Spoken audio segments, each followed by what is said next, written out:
Welcome to this edition of Safety First. I'm your host, Tim Kelly, joined today by Lieutenant Chuck Chapin with Select Fire and Rescue to talk about Fire Prevention Week. It's that time of year again, but really fire prevention is a year-round event and thing that we all need to kind of keep in our conscious so we know what to prepare for. This year, October 9th through the 15th, and again, the theme relates again to smoke detectors, but in a little bit of a different way, not just changing the batteries, which is important, but actually changing the unit every now and then to make sure that it's still functioning properly, correct? Correct. And once again, I'd like to thank you for allowing us this opportunity to reach out to the citizens of the city and discuss Fire Prevention Week. This year's theme is Don't Wait, Check the Date. Last year, you'll remember the theme was Hear the Beep Where You Sleep. And again, keeping with that early notification, early detection, they've determined that smoke detectors are going to be, what they're going to push again this year. And the main concern with that is they've done testing and determined that in a 10-year period, the detector will start to break down, and potentially after 10 years, it's not going to function properly. So that's where they've come up with, and the manufacturers are all recommending now that you check the date, and if it's over 10 years old or close to being 10 years old, that you replace it with a new detector. So you're not really going to see, and I'm assuming they're not made to expire at a certain date and time, because again, it's a piece of equipment. It can go bad at any time. But there should be a manufacturer's date on the actual unit. Is that what we're looking for? Yes. If you remove the actual detector from the mount, you'll be able to see on there when the manufacturer's date was. Again, looking at it, today's September 26th. 2016. So if your detector is anywhere from 2006 earlier than that, then you're going to want to replace that detector. Again, there should be a stamp on there, date stamp on there when the detector was manufactured. And again, we're talking about kind of a hard date, but is there anything with a smoke detector or a carbon monoxide detector, I guess either one really, obviously we know to replace the batteries, and I know we kind of use, or at least one of the things, and maybe it's not still in use, but to use daylight savings times going on and off with regard to making sure you change those batteries. This is, I guess, sort of a built-in reminder, but is there anything with the unit itself we could look for, maybe if it's even less than 10 years old, to know that it's not functioning other than just doing your test, which you want that done, what, monthly? Yeah, we recommend a monthly test of the detectors. One of the things that, we get calls for service to come, someone calls and says, my detector's beeping, can you come over and take a look at it? And a lot of times, especially with your newer homes, they're hardwired. So if one of the detectors activates in the kitchen area, all of the detectors within the house are going to activate. Again, that's that early notification. So a lot of times you'll see the detector will chirp, or, it's just something's not, it beeps every once in a while, and it's more or less a nuisance. And that's an indication that, you should check that.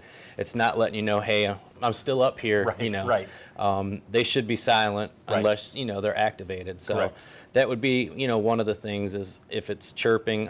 Most of them have the light inside of it where it's green normally and periodically it'll flash, whatever the case is. That's another, if it's a different colored, or that's another type of indication. So one of the things that NFPA has done, they did a study from 2009 to 2013 in reference to smoke alarms.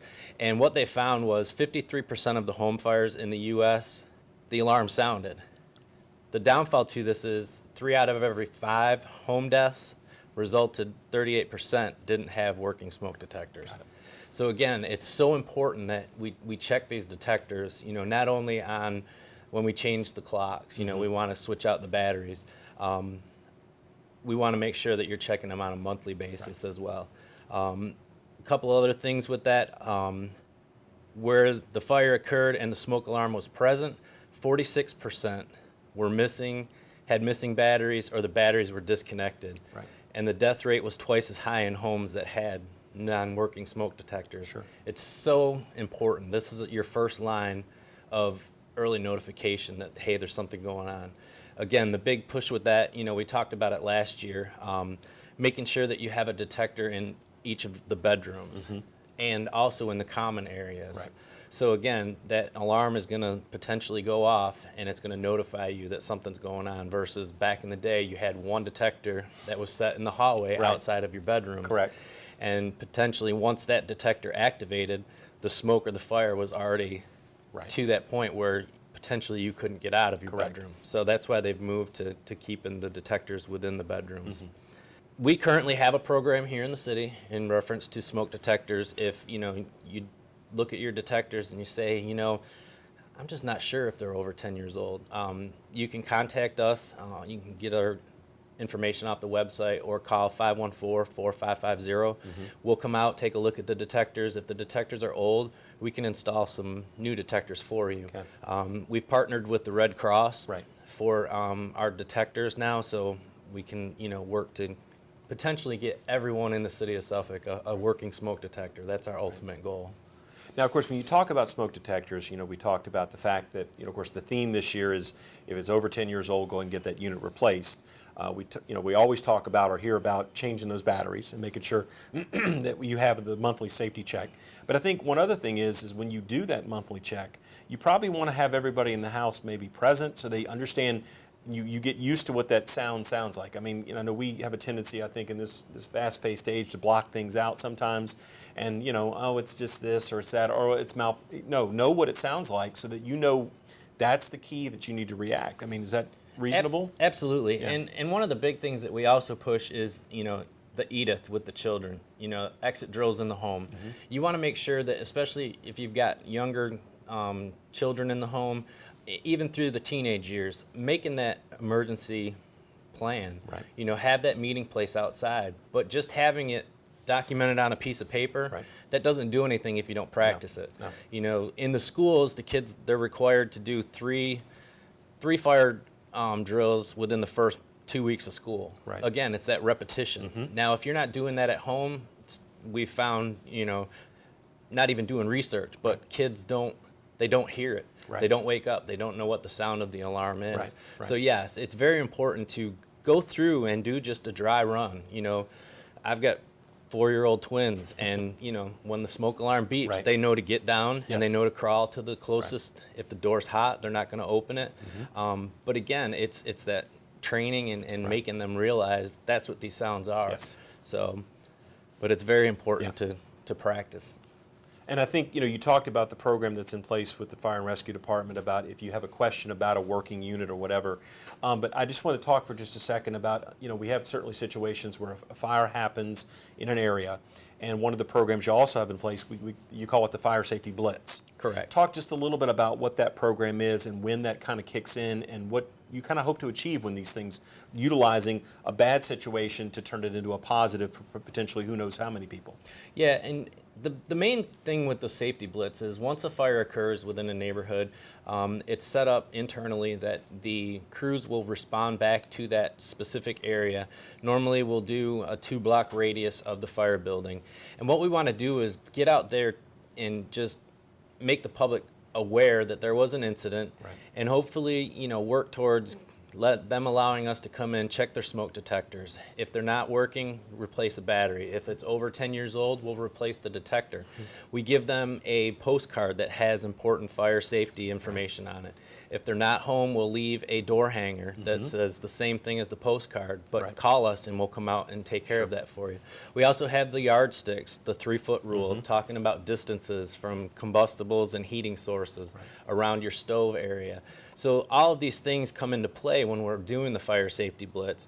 Again, to get out there in the community and potentially save someone's life as a result of us going out there after an incident and supplying someone with a smoke detector that goes off in the event that they have an emergency, and it's a win-win for everyone. And I think education is the key, no matter how old you are, as far as thinking about fire safety, fire prevention. I mean, utilizing the right tools, knowing what to do, having the evacuation plan in place. And if when the incident happens, if you don't, it's too late then. Hopefully not, but obviously it can be with regard to having an orderly way to do this. Everybody knows where to go and meet. You can account for everyone in the home. That way, when the fire and rescue personnel are there, we're safe and out. There's no one in the home. Then they can work on, obviously taking care of the structure itself, which helps them because again, they're not running back and forth and look. They can concentrate on one mission versus two. But certainly y'all were there to help given the circumstances however they are. Absolutely. And, once you've evacuated the home, in the event that you do have a fire in your house, the biggest thing is if you're out, don't go back inside. You know, and it's a hard pill for a lot of people to swallow. You know, you've got a pet that potentially is still inside, and is your life worth your pet going in to save your pet? And then not only that, now you're taking and jeopardizing the fire department as well, because now we have to go back in to find you as a result of you going back in. Yes. You know, every situation is going to dictate something, and people make choices at that split second. But again, you know, if from our side of it, if you're out and you've made it out safely, stay outside. Right. We have the proper equipment. We have a lot of new technology that potentially we can get in there quick and find whatever we may be looking for, Yes. and whether it's a family member, a pet, you know, your life you can't get your life back. Correct. And that's, again, you know, everybody has to make that decision at that point. But it's so important, you know, if you get out, stay out. Don't go back in. Very good. And of course, Lieutenant Chapin, I just want to take a little time to thank you and all the members, the men and women of the Suffolk Fire and Rescue Department, for everything you do to keep us safe, to respond when those situations do come up, and do the things that y'all do to, again, make sure this city is functioning, again, safe, and is, again, continues to be this great place that it is for all of us to live, work, and play. So I want to thank you again for that. Thank you very much. And take a little time to remind you, again, Fire Prevention Week, October 9th through the 15th, and the theme again?